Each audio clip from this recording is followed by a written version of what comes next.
இன்றைக்கி எங்கள் வீட்டு லஞ்ச் மெனு என்னென்னு பார்க்கலாம் வாங்க. முட்டை பிரியாணி, வெள்ளை சாதம், தயிர் சாதம், காலிஃப்ளவர் பக்கோடா, சிக்கன் பிரியாணி, தயிர் பச்சடி, மண்ணீரல் வறுவல், மட்டன் குழம்பு,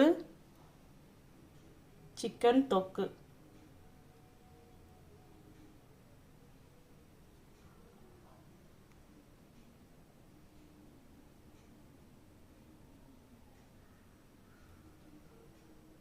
இதுதான் இன்னைக்கு எங்கள் வீட்டு லஞ்ச் மெனு. இந்த லஞ்ச் மெனு பிடிச்சிருந்தா லைக் பண்ணுங்கள், ஷேர் பண்ணுங்கள், சப்ஸ்கிரைப் பண்ணுங்கள். தேங்க்யூ.